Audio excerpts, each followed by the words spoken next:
So as I began to connect what I do in the studio with theology, it's just the entire thing opened up for me to really just walk through my own darkness and brokenness, and be able to experience God's presence in that very hard place.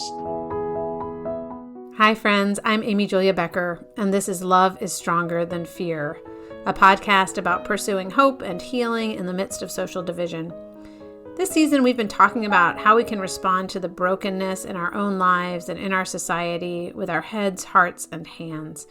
So if you've been listening in the past couple months, we've talked about racism in the church and in our society. We've talked about disability and healing. We've talked about politics and insurrection and evangelicalism. And today's conversation fits in with all of those topics, but it's a different lens. It's a different angle. And as it happens, it's the right conversation, or at least it was for me, as we enter into Holy Week. Because in this conversation, I talked with the artist Makoto Fujimura. And we talked about injustice and pain and horror, but we also got to talk about the work of making, of bringing beauty and goodness into the world, of imagining and participating in new creation. I am really grateful, and I think you will be too, that I get to head towards Good Friday and Easter Sunday with these thoughts in mind. Today, it is my great pleasure and honor to welcome Makoto Fujimura. He is both an author and a visual artist and a man of deep and thoughtful Christian faith. His latest book is Art and Faith, A Theology of Making, and I am so glad that he is with us here today. Mako, welcome. Thank you for having me. So this, what I'm going to call little book that I have sitting here on my desk, Art and Faith, it's about 150 pages, and it is so densely packed with things to think about and reflect upon. I am so grateful I had a long period of time to read it and really savor the words and the thoughts that you were able to convey through it. And I can't believe I get to talk to you about it. It's so exciting. But before we do that, I did want to introduce you as a visual artist, because I think that understanding how you make your art and how you think about that will give a little bit of an introduction to you for anyone who doesn't know you. And I also think it will give an introduction that it will frame the conversation about your book as well. So could you talk about the art that you make and the way that you make it? Sure. Well, thank you for that, first of all, and thank you for having me. I am a visual artist. I consider myself an artist first, and all of my writings flow out of my studio experience. So that's important to note. Even what I talk about in the book, Art plus Faith, which is my life work, condensed in 150 pages, and it's really a beginning of a journey into theology of making, or theology of new creation, and it really flows right out of my studio work, which is often been called slow art. Slow art. Because the materials I use are very traditional materials used in Japan, 17th century Japan even. But I combine that with space age materials, and what I do is show in contemporary galleries. So it's a conversation, taking tradition and especially Japanese tradition and bringing it into 21st century context. And since I consider what I do to be prayer and theological work as much as aesthetic work, I've always felt the presence of God in my studio, in the practice of making. And so everything that I speak about in the book is connected to that. But as you know, we live in a very fractured time and polarized times, and I have been thinking a lot about role of artists and arts in such a world where culture is culture wars, and how we can begin to find reconciliation and healing, even in the midst of that. And now with the pandemic, we have amplified that, I think, in ways that it becomes an essential conversation for us to find out thriving. What does it mean to be a human being today, let alone a Christian? And I think and those two connected, and so the arts fundamentally can bring us to a deeper conversation. Yeah, so can you give us a little window into that process of the conversation between 17th century technique's not the right word, tradition, and contemporary art, non-representational, abstract art, however you want to name it? Yeah. So my previous book, Two Plus Faith, was a book called Silence and Beauty, where I journey through my experience of being in Japan, and dealing with Japanese history, especially of the Christian persecution that started in 17th century, early 17th century, that lasted 250 years. And it became a featured film, Martin Scorsese's film Silence. And I was asked to be a special advisor for the film because of my knowledge of that period. And also my knowledge of Shusaku Endo, who wrote the novel Silence in 1966. And he's a Japanese Catholic writer who wrote this book about persecution of Christians in 17th century. And it became the perennial bestseller in Japan, which is hard to understand why. But I explain in the book why it is such a important recognition by even the Japanese that deeply hidden faith, deeply hidden reality still plays a major role in Japanese aesthetic. And during the time of my studies as a national scholar in Japan, as a graduate student, was time when I began to seriously encounter faith. And so really my Christian faith is tied with Japanese history. And so it was an exploration of really both that I wrote about. And Art Plus Faith, when I was writing this, I had in background my other book, Culture Care, which is a series of lectures I've been giving since 2001 on understanding the role and purpose of an artist in such a time post 9/11 world, and that was public lectures. So I don't go too deeply into theology or even how my faith is connected with these principles of human thriving. But this book, Art and Faith, that does that. Yeah, there's so much there that I want to ask you about, but I also want to address this kind of head off the podcast this way, because usually when I'm having these conversations, I'm talking with people who are pretty directly involved in the work of social justice. So I've talked to pastors or nonprofit leaders, even scholars, but who are writing directly about race or politics or disability. And the reason I wanted to bring your voice into the conversation is because I do think your work really does directly address issues surrounding justice, mercy, beauty, but it does so in a different way. And it does so through this theology of making and practice of making. And so I'd love to hear you talk about how a theology of making is a theology that is related, and a practice that's related to justice and love and healing in the real world. Yeah. So my bride, Hejin, is an attorney who founded Embers International, which is a whole bunch of lawyers working with IJM to stem human trafficking in the world. And so we talk a lot about the relationship between beauty and justice. And really, as I note in the book, beauty, justice, and mercy are ways that, in a way, doesn't make sense in a Darwinian survival, environment.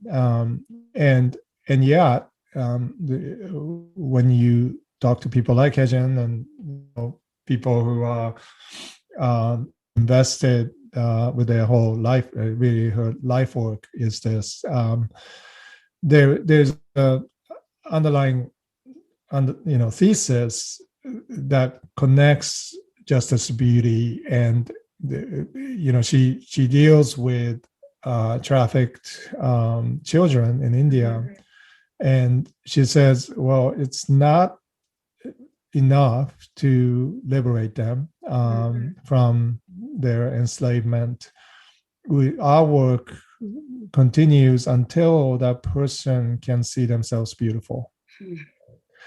So we talk about Kintsugi a lot, which is a venerable tea tradition that the ways of mending broken bowls, Japanese way of mending broken bowls, is not to fix it and make it perfect, but to highlight the fractures with gold in Japan lacquer, so that the ending bowl is a new design, really highlighting and amplifying the cracks. And to me, that's one of the chapters in the book that's very important, because Christ's post-resurrection appearance has his nail marks still with him, which is a remarkable reality that we often miss when we talk about Easter, that Jesus chooses to remain human, and not only remain human, but of course in a post-resurrected body, so it's different type of humanity, but he chooses to keep the wounds. He's a wounded human, and yet through his wounds we are healed. And through this, following this post-resurrected Christ, is what Christians are asked to do and imagine and create out of. And God's invitation for us to be makers begins at that moment of visitation or meeting with this resurrected new body of Christ. And we are told that we are new creation in Christ.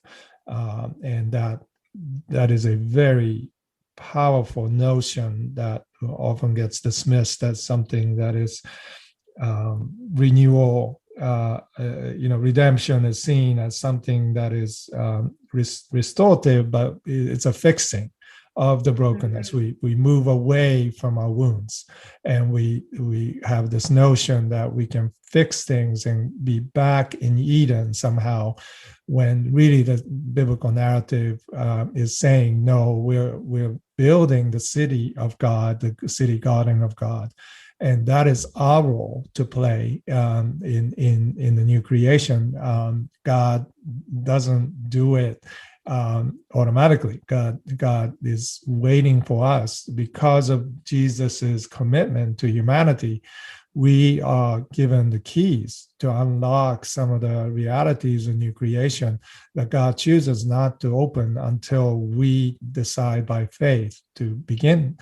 So, work of justice is part of this new creation building of the city of God.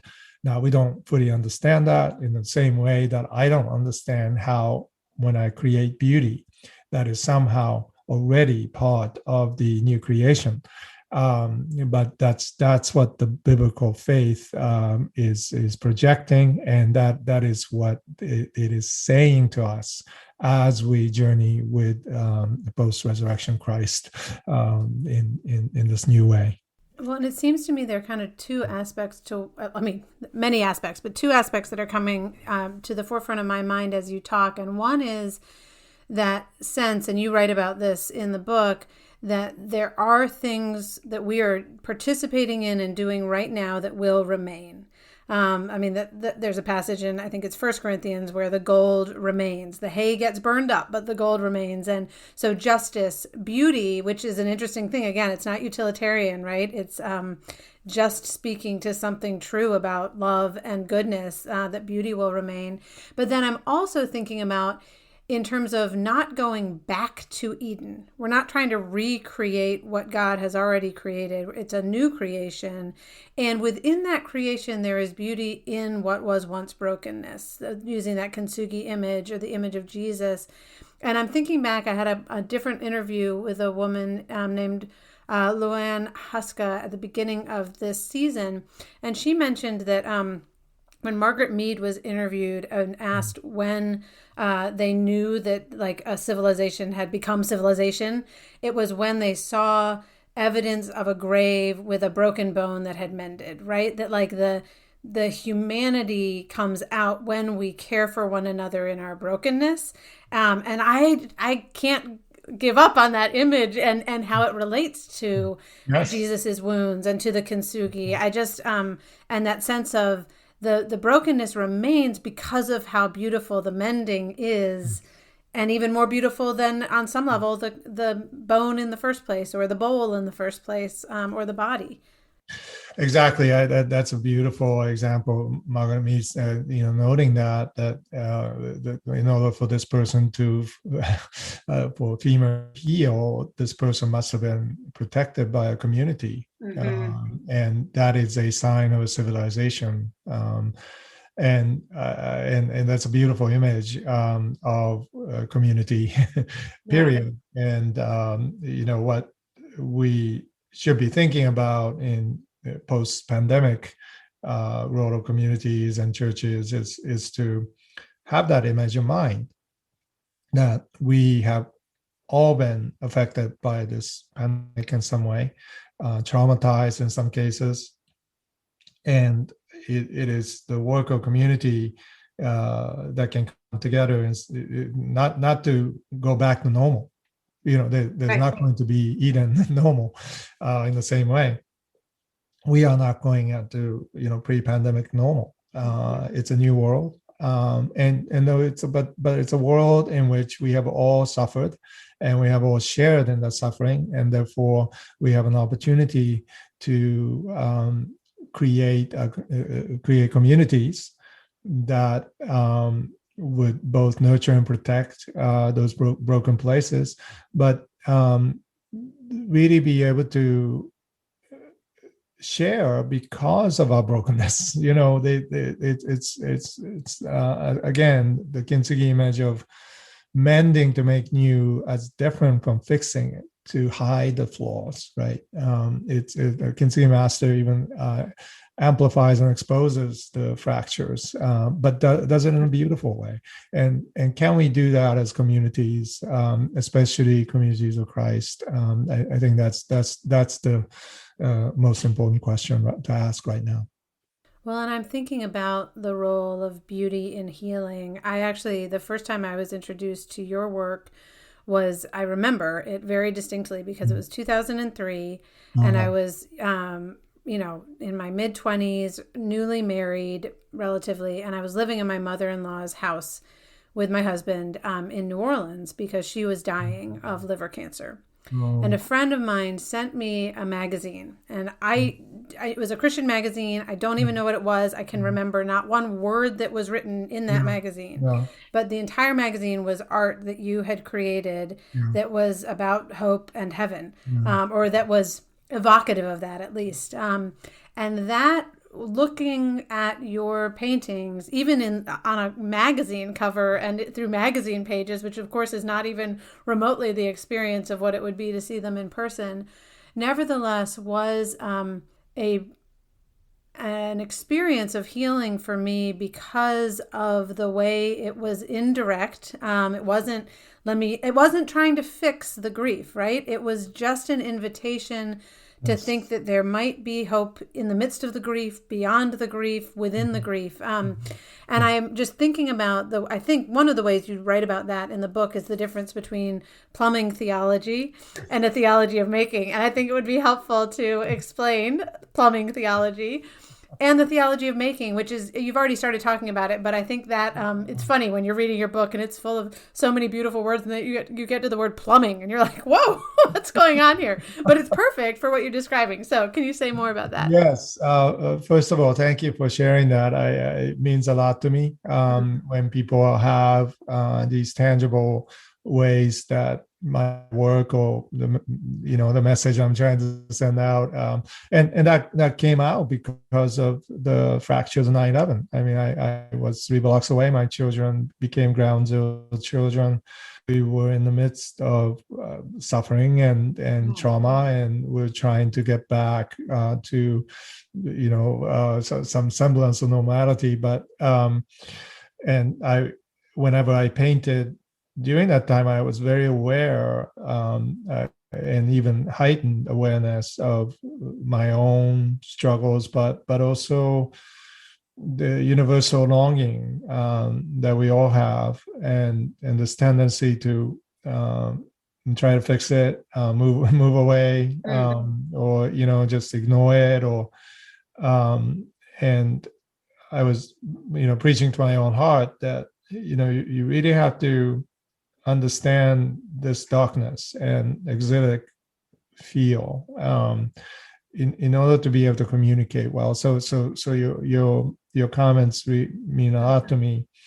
The plumbing theology, all due respect to plumbers. And by the way, one of the greatest comments I've gotten out of my book was by a plumber. That's great. Third generation plumber, I think in Kentucky or somewhere out there. And he said, when I read your book, I so resonated with the plumbing section because I'm a plumber. And I was like, ready to apologize. And he said, no, it's the, when you said Kintsugi plumber, that's me. My father taught me that it's not about plumbing, it's about people. When you fixing pipes, if you're aware, if you make yourself aware, you know that there are things going on in the house, and you want to pray for them. You want to be in the however God allows you. You're there to serve people. And that's that's so beautiful, right? So I'm glad I used the term, but I the way I describe a typical sermon of fixing is to say, we welcome you. You're broken, and so we have tools to help you, and we'll give you these tools. We'll have Sunday school to teach you how to use it, and you can go home and fix your pipes. And we keep doing that. We go back to church, they give you new tools, and we go back and we fix our pipes. And, and then they say, well, hallelujah, we can, now celebrate and bring your neighbor, right? So this continues, and really rarely you hear a sermon about what's going through the pipes and why we're fixing the pipes. We just assume that's a good thing to do. And so fixing the pipes is not wrong or anything like that. It's just that it doesn't go deep enough into the purpose or the ways that we are here to mend, and we're here to work in our communities to bring forth the wine of new creation into it's the Holy Spirit, the water of the Holy Spirit flowing through the pipes, and blood of Jesus, right? That is there to heal us. And so we have this tendency again to go straight to brokenness to fixing, and not taking the time to really reflect on what God did to both redeem us and bring us into new creation. And the wine of new creation is flowing backward through the pipes into our lives, broken lives now. And that promise is something that, if you are a follower of Christ, we need to understand that, especially as we celebrate Easter this year, we need to understand that this is a new creation breaking out into the fractures of the old. And you don't, again, Christ's wounds tell us that we are to move into our own ground zero experiences, our own pain and trauma. And somehow God is going to guide us through those very painful experiences to come to new creation. And God somehow doesn't want to do anything other than for us to walk through this with him, and that is a mind-boggling promise and hope. And theologian N.T. Wright, is the one that really encouraged me to think theologically deeply about this, the post-resurrection reality of Jesus remaining human, right? And I think for an artist, that's like an amazing reality, because that means the very pigments I use, which is pulverized minerals. You have to pulverize the minerals in order to layer these works and to create prismatic layers that are beautiful. That requires brokenness, and Kintsugi requires brokenness, and so as I began to connect what I do in the studio with theology, it's just the entire thing opened up for me to really just walk through my own darkness and brokenness, and be able to experience God's presence in that very hard place. Yeah, I wanted to actually ask you about that. You bring up in the book 9/11, you go back to the nuclear bombs dropped on Hiroshima and Nagasaki. Yeah. And I'm thinking also, you talk about fire and flood, and I'm thinking also about just the past year in terms of the horrors and sorrows that we've seen, whether it's the past couple of weeks in terms of having these mass shootings, whether it's the past year in terms of violence against Asian Americans and the various acts of injustice we've seen when we talk about police brutality. I mean, there's so many different examples that we can speak to of that pain and suffering, horror and tragedy. The list goes on. And yet, one of the things you wrote, you said, I create from a vision of the world to come and not just from the broken realities I experience today. And yet what you're also saying is, I don't create only from a vision of the world to come, but also from the broken realities that I experience today. And I'd love to hear about how those things are both at work in your act of making, and also whether you have anything to say to those of us who are trying to live in that tension between injustice and sorrow and pain in the world and hope for that redemptive new creation. Yeah.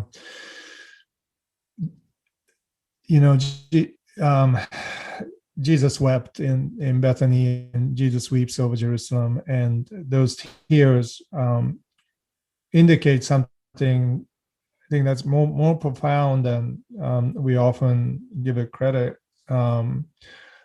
because Jesus in Bethany, he was there to resurrect Lazarus. So it's in intimation of his own resurrection, but this time it will be temporary. But upon seeing Mary, his sister, who was very angry and upset that Jesus didn't come when Lazarus was sick, and we have many moments ourselves, when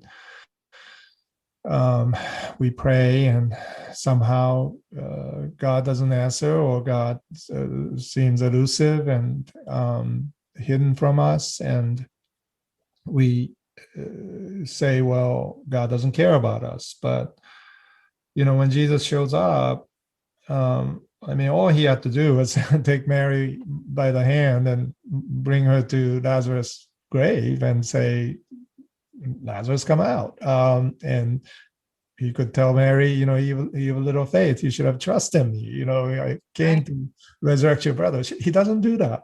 He literally stands weeping with her angrily, weeping. But why does he do that? And when I considered this, pondered upon this, especially after 9/11, every Lenten season, I take John 11:35 as my pinhole, and I try to look at the world through that pinhole and understand. And I can't seem to loop out of it. It's just constant. After 2020, John 11:35, Jesus wept, is once again the theme, the theme of our time, and the way I think I began to appreciate this is just because God is all powerful and God can fix the problem. Yeah. It doesn't mean that is the best way for us to journey into our own darkness and others' darkness. What Jesus does is, in counseling terms, is to be fully present in that pain, and in a way that's making us aware of not just our own pain and our anger and our trauma, and allowing that to come out, but to be present in our own pain, to pay attention to what we need to pay attention to.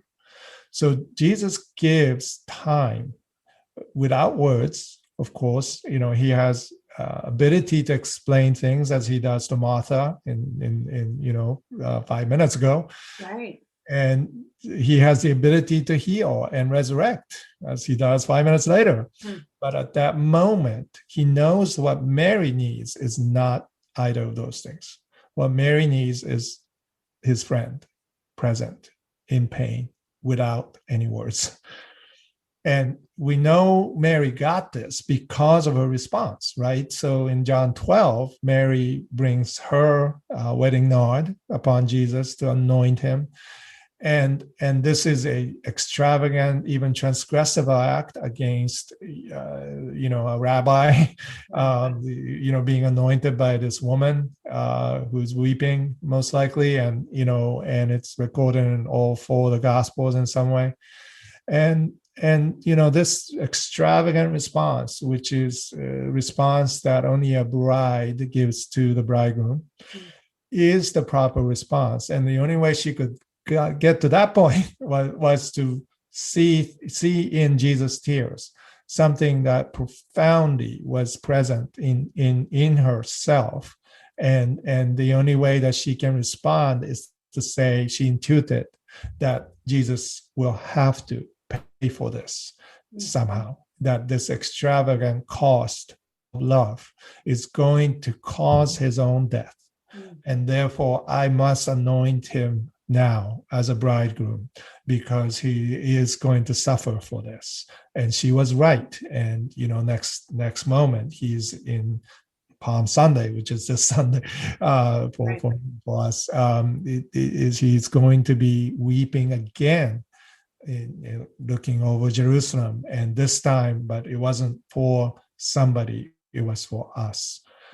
So this is a profound journey that we can be on this Easter season and beyond, and it's also I think kind of an entry point into how we might understand our own darkness, our own pains, that Jesus stands with us at that moment, knowing that we may not be ready for an explanation, or we may not be ready for resurrection, but right now God is with us, Emmanuel, and we need that.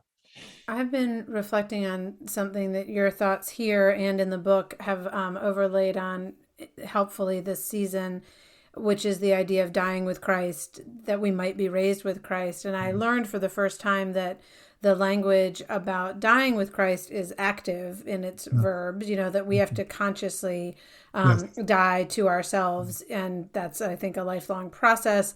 I'm also encouraged by the fact that he's with us in that. Yes. But that but being raised with Christ is passive. It's it's not something we do for ourselves. It's not an active work. And I'm just going to quote you again to you, but you were writing about Holy Saturday, which seems appropriate as we approach Easter to bring this up, that it's a day of solemn recognition that we cannot do anything about our own resurrection. And then you say, or write, the art of waiting depends upon our willingness to die to ourselves and trust in God.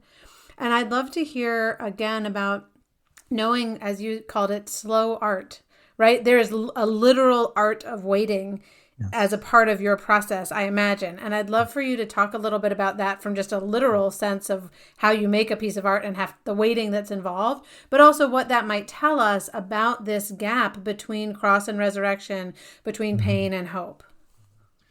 Yeah, so some of my paintings have 80 to 100 layers before I start to paint. So okay, wait, did you just say 8,200 layers before? What are they? What are being layered? What's being layered? These are mineral layers, and they're in different pulverization levels. So they need to be very slowly painted over and over, and each time, obviously, it takes time to dry.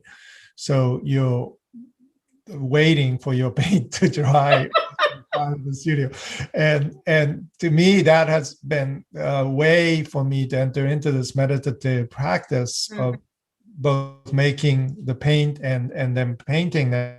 That's so repetitive, you go into another mode, and that's when the spirit can speak to you, and when you're locked in, as if your other part of your lives, the outside of studio becomes part of that rhythm. It's ordained by the rhythm liturgy within the studio that affects everything else, and so that becomes part of and waiting is such an important part of art. You cannot have music without pauses. You cannot have choreography without the body stopping. And so being still, finding that still point of the turning world, as T.S. Eliot writes, is very much at the heart of every art form. And every painting has that still point that is anything worthwhile to look at. So if you look at a Van Gogh or Cézanne, you can always find that still point hidden sometimes, but it is something that everything else is activated around. And so artists are intuitively aware of this, and they tend to find ways for us to be able to enter into the journey by creating these still points and anything theater, even movies. And I always think about when you're watching a film or any kind of drama, there's a moment when you connect, when you are either caught up in a story or you fall into the story, and that moment is when there's a connection between yourself and the story, but the people who are making the story, and that gap is in that moment closed, and there's kind of an intimacy with the story, and we and that requires a kind of suspension of what is going on around us, right? We fall into a story, and that is what's happening when you are waiting, is that you're falling into a story that the spirit is speaking, and it's mysterious. You sometimes you can't articulate that. I try to in the book in various ways, but that is precisely what poets are trying to capture, right, in their words, and that's why when we had this inauguration, and 22-year-old poet just suspense, right, with her words, all that was going on, the chaos that was going on. And that moment is, that's what Eliot is talking about, the still point of the turning world, that artists are able to capture. And there's a pause, there's a waiting, and there's words that are being spoken, or maybe even sang, and we kind of have hover in between the two and suspend judgment. And that's why art is so healing, is that we are able to suspend judgment we normally place on a situation, because we're in a survival mode. I think this is related to another place in your book that was really convicting for me as a writer who also is pressured on some level to daily appear on social media. And you write about the difference between the word neos and kainos.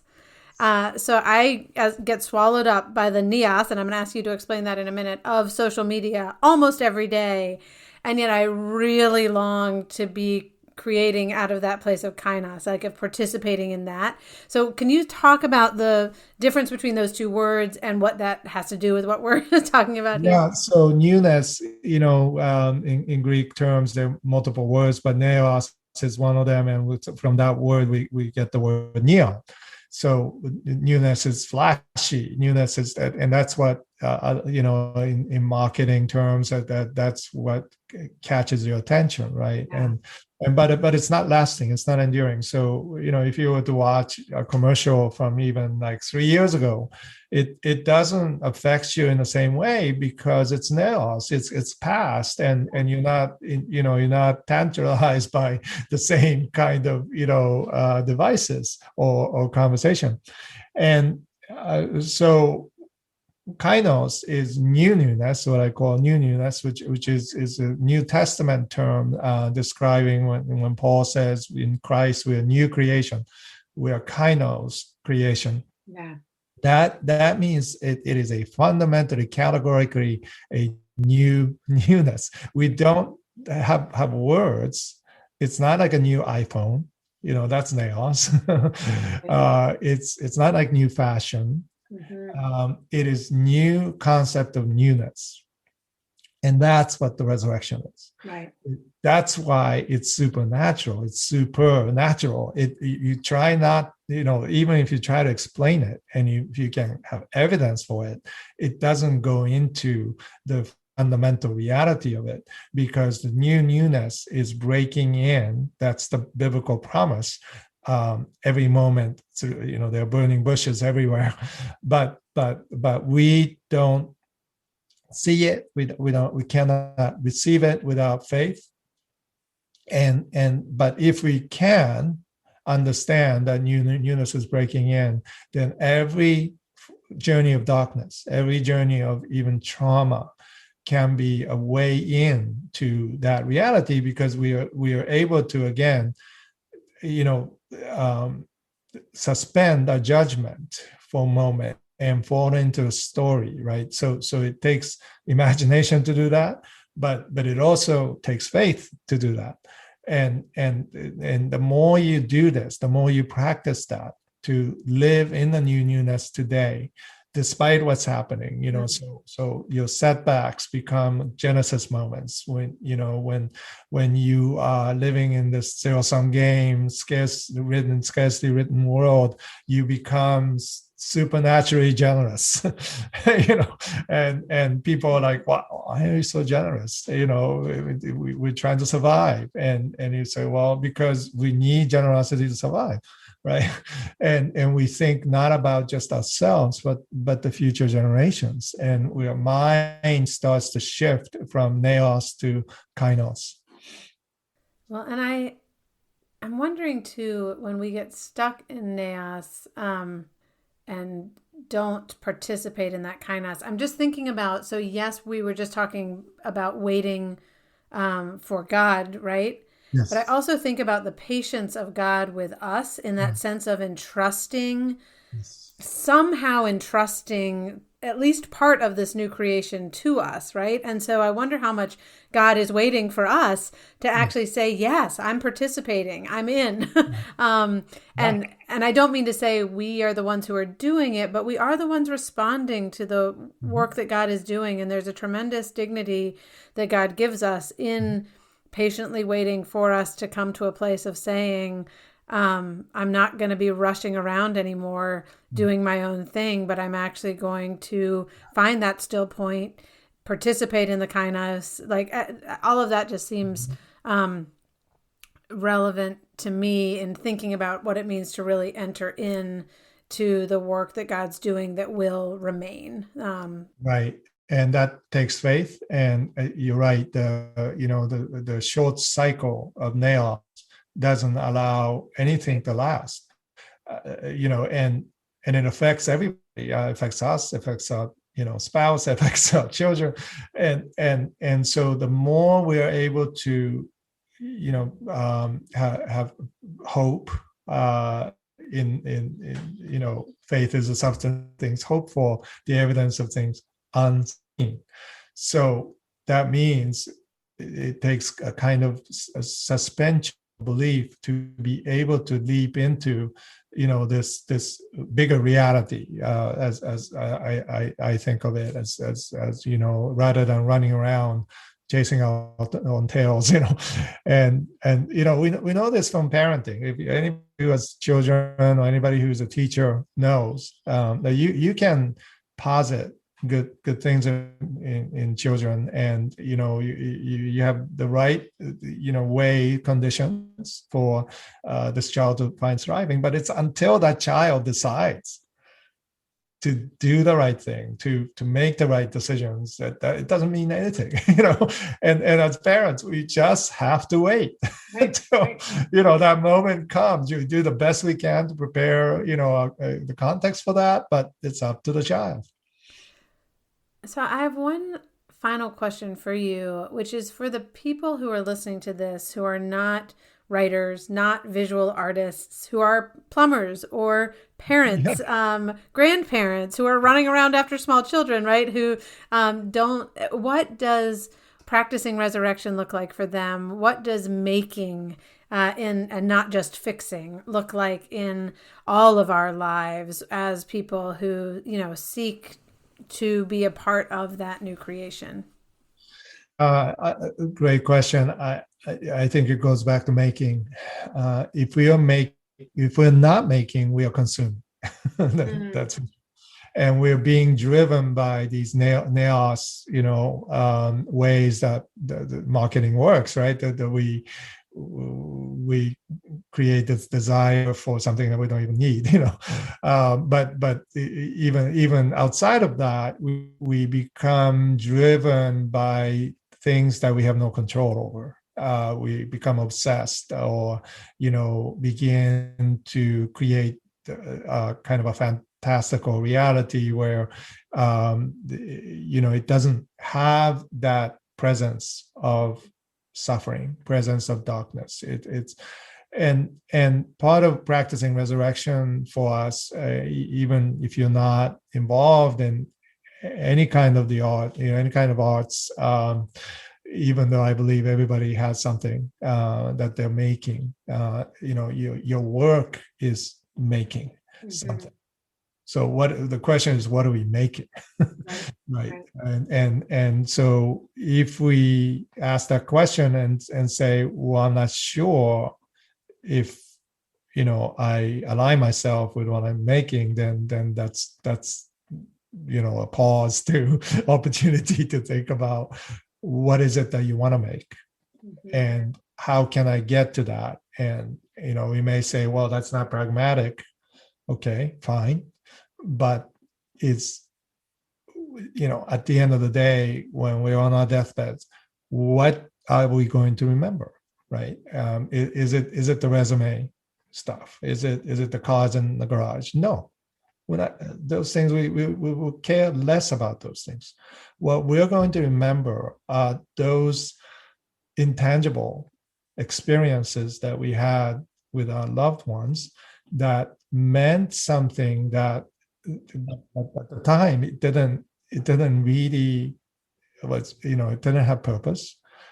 It seemed to be gratuitous. It seemed to be beautiful. It seemed to have all these all these realities of love built into it, despite what we see in front of us, right? So I remember a time after 9/11, it was November, and as you go through trauma, your adrenaline runs out in 2 months, and you go through this deep cycle of depression. And I was walking home, and in order to walk home, I had to face ground zero every day, and you just get sick of it.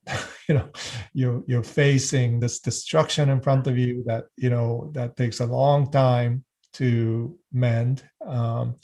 And I remember walking with my daughter, who was 9, and I just cried out. I wasn't ready to hurt her, but I was just sick of it, and what she said to me then, which just came out of her, that moment, I would never forget. And that kind of conversation that seems at the time so, in a way, it was a word of encouragement, but it was just acknowledging that that it's going to be okay, and that kind of reaction or interaction is what we need, right? More than what Naos brings us. Mm-hmm. And so whoever you are, for me as an artist,